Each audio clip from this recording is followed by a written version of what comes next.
fi ilmillah salatan wa salaman daimaini bidawami mulkillah wa ala alihi wa sahbihi. Allahumma salli ala Sayyidina Muhammadin salatan taftahu biha lana futuhal arifin wa tufaqihuna biha fid din wa ala alihi wa sahbihi. Assalamualaikum warahmatullahi wabarakatuh. Sahabatku, jatuh, terpleset, tergelincir, terluka, itu adalah bagian dari perjalanan. Seseorang melakukan perjalanan, mungkin dia pernah jatuh, mungkin dia pernah tergelincir, mungkin dia pernah terpleset, dan mungkin dia pernah terluka. Semua itu tidak jadi masalah. Yang jadi masalah adalah ketika seseorang tidak berani berjalan karena takut tergelincir, takut jatuh, takut terluka, ya, takut dia mengalami hal-hal yang tidak menyenangkan dalam perjalanannya. Semua ketakutan tersebut bagi seorang mukmin adalah sesuatu yang tidak tepat. Kenapa? Karena setiap mukmin harus memasrahkan semua urusannya kepada Allah Ta'ala. Arti memasrahkan adalah melakukan semua hal yang terbaik semaksimal mungkin, kemudian pasrah dengan apapun nanti hasilnya sesuai dengan takdir Allah Subhanahu wa Ta'ala. Pasrah bukan sikap menyerah, pasrah bukan sikap lemah, pasrah justru sikap setelah totalitas di dalam berupaya hasilnya apapun hendaknya dia berani menerimanya. Karena itu seseorang yang akan melakukan perjalanan, dia diperintahkan keluar dengan membaca doa Bismillahi tawakkaltu 'alallah la haula wala quwwata illa billah. Setelah dia persiapkan kendaraan, dia atur rutenya, dia pilih jalan yang terbaik, dia siapkan dirinya, dia pun melangkahkan kaki dengan mengucapkan Bismillah, ya, dengan minta pertolongan Allah, dengan memohon belas kasih Allah, dengan memohon rahmatnya Allah, dengan memohon pertolongan Allah, dengan memohon bantuan dari Allah. Gak mengandalkan dirinya, gak mengandalkan kendaraannya, gak mengandalkan perencanaannya, tapi ia segera pasrahkan semua yang sudah dia rencanakan, semua yang sudah dia persiapkan, dia serahkan pada tawakkaltu 'alallah. Aku hanya menjadikan Allah sebagai wakilku. Itu arti tawakal. Menjadikan Allah sebagai wakilku dalam perjalanan ini. Allah yang ngurus aku, Allah yang akan jaga aku, Allah yang akan selamatkan aku, Allah yang akan bimbing aku. Dia pasrahkan semuanya kepada Allah Subhanahu wa Ta'ala. Kemudian setelah dia pasrahkan pada Allah, dirinya penuh kesadaran, la haula wala quwwata illa billah. Sesungguhnya tidak ada kekuatan, tidak ada daya kecuali atas pertolongan dan izin Allah Subhanahu wa Ta'ala. La haula wala quwwata illa billah. Saat kita mengucapkan la haula wala quwwata illa billah, pasti kita akan kalahkan diri kita. Pasti kita akan kalahkan perencanaan kita. Pasti kita akan kalahkan apapun yang ada di dalam diri kita. Kita munculkan Allah, kekuatan Allah, pertolongan Allah, ya, bantuan Allah Ta'ala, kasih sayang Allah Ta'ala, sehingga kita berjalan dengan penuh semangat. La haula wala quwwata illa billah. Kalau aku lemah, aku punya Allah. Kalau aku tidak mampu, aku punya Allah. Kalau aku nggak bisa, aku punya Allah. Maka ia akan ngomong seperti yang diomongkan dalam sholat 5 waktu, dan kita diperintahkan untuk membacanya. Dan kalau nggak membacanya, maka tidak akan diterima oleh Allah Subhanahu wa Ta'ala sholatnya, yaitu suratul Fatihah, di mana dalam surat Al-Fatihah Allah katakan iyyaka na'budu wa iyyaka nasta'in.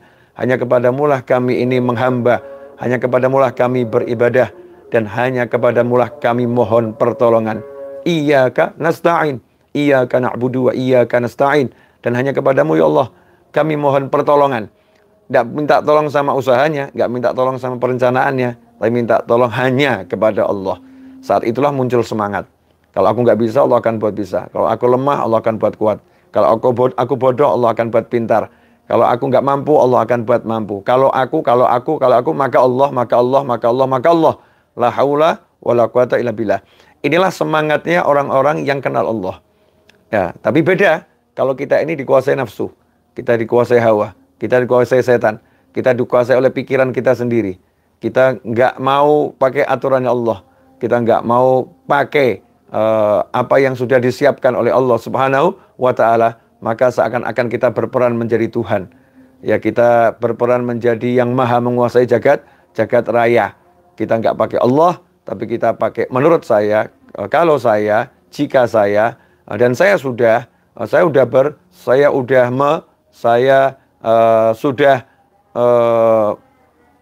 menggunakan semua kekuatan yang ada. Pasti berhasil, pasti bisa, pasti mampu, dan lain sebagainya. Allahnya dibuang. Nggak ada kata insya Allah, nggak ada kata la haula wala quwata illa billah. Ini semangat yang salah. Tapi semangatnya mukmin selalu disandarkan pada Allah Subhanahu wa taala, maka mukmin tak kenal lelah, dan mukmin tak takut terluka. Mukmin tak ingin terluka tapi tak takut terluka. Mukmin mungkin mengalami lelah, tapi dia tak pernah kalah dengan lelahnya. Dia nggak pernah kalah dengan sakitnya. Dia nggak pernah kalah dengan capeknya. Dia akan terus menatap Tuhannya. Dia akan lihat Allahnya, minta tolong kepadanya. Selalu seperti itu, sehingga perjalanannya menjadi menyenangkan. Kalau berdosa, dia punya Allah yang maha mengampuni. Dia kejar ampunannya Allah Subhanahu wa ta'ala. Kalau dia membutuhkan hajat dunia atau hajat akhirat, maka diangkat tangannya. Ud'uni astajib lakum. Panggil aku jawab panggilanmu. Diangkat tangannya. Doa selalu mukmin. Doa itu senjatanya seorang mukmin. Minta sama Allah Ta'ala. Ya Allah, beri aku ini. Ya Allah, beri aku ini. Ya Allah, beri aku ini.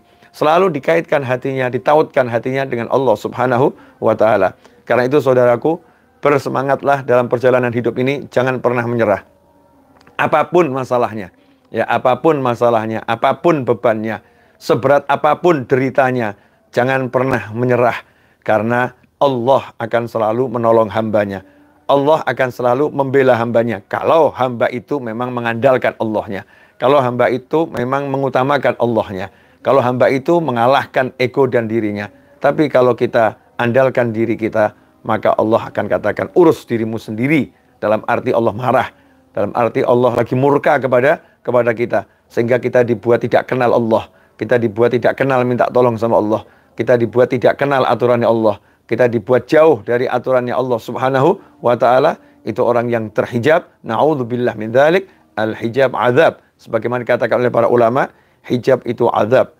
Hijab itu siksa dari Allah Subhanahu wa ta'ala. Nah, di hari Sabtu yang insya Allah penuh barokah ini, mari kita tumbuhkan semangat. Seberat apapun bebanmu, masih ada yang jauh lebih berat. Sesulit apapun hidupmu, masih ada yang jauh lebih sulit. Ya, tapi seorang mukmin tak akan pernah merasa lelah, tak akan pernah merasa sulit. Kenapa? Karena Allah sudah menjanjikan dalam satu kesulitan ada dua kemudahan, ada dua pertolongan dari Allah Subhanahu wa ta'ala. Dan barang siapa yang minta tolong sama Allah, Allah akan urus masalahnya. Kalau kita pikul beban itu, maka berat.